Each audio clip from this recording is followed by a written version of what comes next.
नमस्कार दोस्तों, हम सभी जानते हैं कि वट सावित्री की कथा भारतीय संस्कृति में विशेष महत्व रखती है। यह कथा पौराणिक, धार्मिक और नैतिक कहानियों में से एक है जो हमें सच्चे प्रेम, निष्ठा और दृढ़ संकल्प की शिक्षा देती है। वट सावित्री व्रत सौभाग्य को देने वाला और संतान की प्राप्ति में सहायता देने वाला व्रत माना गया है। वट सावित्री व्रत में वट और सावित्री दोनों का विशिष्ट महत्व माना गया है। पीपल की तरह वट या बरगद के पेड़ का भी विशेष महत्व है। पुराणों में यह स्पष्ट किया गया है कि वट में ब्रह्मा, विष्णु व महेश तीनों का वास है। इसके नीचे बैठकर पूजन, व्रत कथा आदि सुनने से मनोकामना पूर्ण होती है। माना जाता है कि सुहागिन महिलाएं अपने पति की दीर्घायु की कामना करते हुए व्रत रखती हैं और साथ साथ वट वृक्ष का पूजन करती हैं।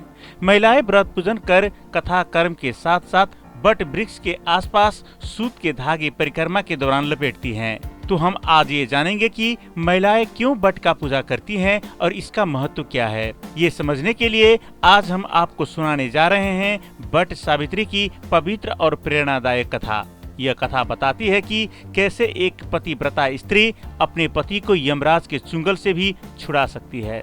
आइए इस अद्भुत कथा को विस्तार से हम जानेंगे।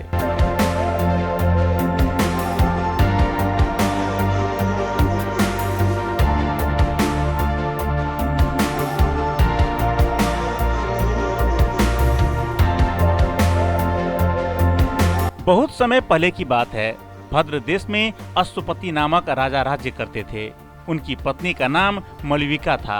उनके कोई संतान नहीं थी, जिससे राजा और रानी बहुत दुखी रहते थे।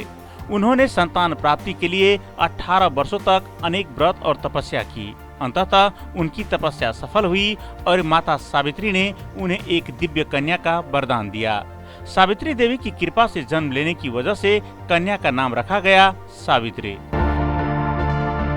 सावित्री बड़ी होकर बहुत ही सुंदर और गुणवान बनी। जब विवाह योग्य हुई तो राजा अश्वपति ने उससे कहा कि वह स्वयं अपने लिए योग्य वर चुन ले। सावित्री ने कई राज्यों की यात्रा की और अंततः सावित्री तपोवन में भटकने लगे। वहां साल्व देश के राजा धूम्रसेन रहते थे, जो कि नेत्रहीन थे और उनका राज्य किसी ने छीन लिया था, इसीलिए वह वन में रहते थे। सावित्री ने सत्यवान को अपने पति के रूप में चुन लिया, जो इस राजा के पुत्र थे। जब वो अपने माता पिता के पास लौटी तो नारद मुनि ने आकर कहा कि सत्यवान बहुत ही उत्तम युवक है, लेकिन उसकी आयु बहुत कम है और वह केवल 1 वर्ष ही जीवित रहेगा।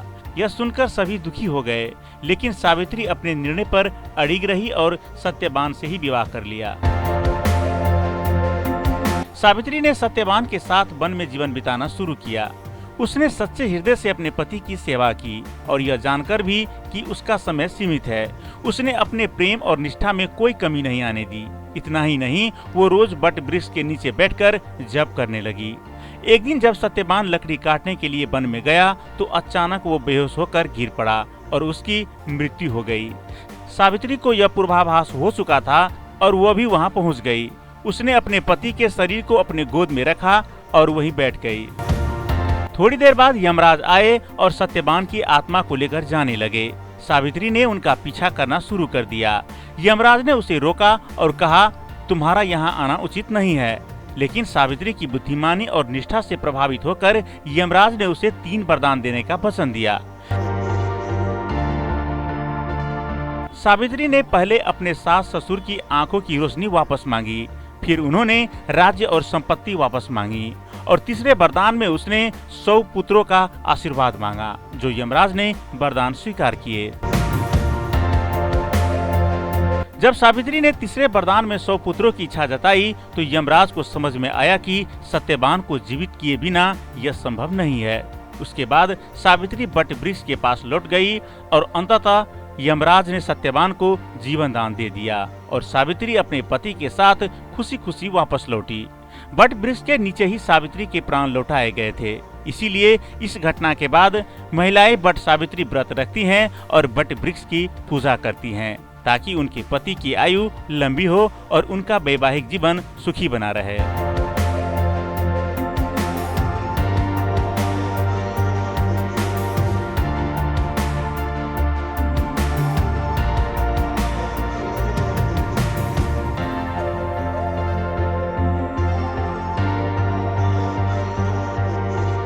वट सावित्री पर्व को ज्येष्ठ माह का कृष्ण पक्ष को अमावस्या तिथि को मनाया जाता है। वट सावित्री पर्व को मिथिला की लोक भाषा में बरसाइत पाबन भी कहा जाता है।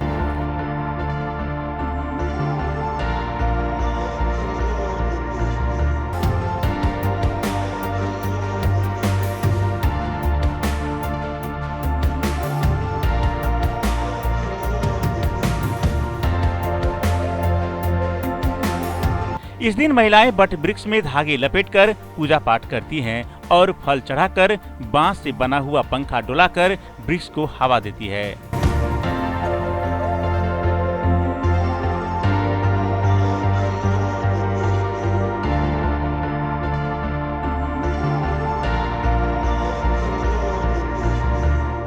इस दिन सुहागिन महिलाएं नव वस्त्र पहनकर दुल्हन की तरह सज धज कर और अनेकों आभूषण धारण कर पूजा करती हैं।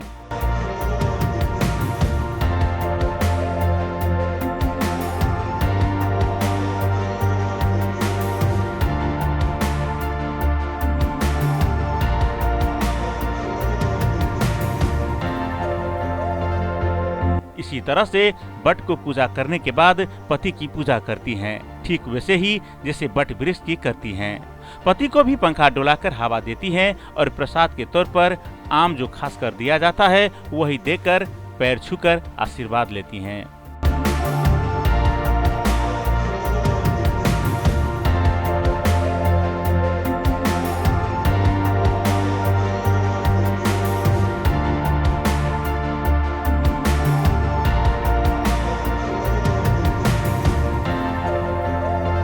मिथिला क्षेत्र में कुछ सालों पहले तक ब्राह्मण, कायस्थ और सोनार जाति की महिलाएं ही सिर्फ ये व्रत करती थी, मगर आजकल सभी जात जाति की महिलाएं ये व्रत करने लगी हैं।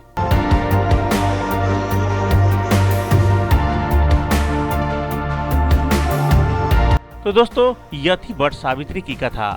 यह हमें सिखाती है कि सच्चा प्रेम, निष्ठा और दृढ़ संकल्प से किसी भी कठिनाइयों को पार किया जा सकता है। अगर आपको यह कथा पसंद आई हो तो हमारे चैनल को लाइक, शेयर और सब्सक्राइब करना ना भूलें। मिलते हैं अगली बार एक और दिलचस्प कथा के साथ। आपके सुझाव और प्रतिक्रिया हमारे लिए बहुत महत्वपूर्ण है। नीचे कमेंट करके हमें बताएं कि आपको यह कथा कैसे लगी और अगली बार आप किस विषय पर वीडियो देखना चाहेंगे। धन्यवाद।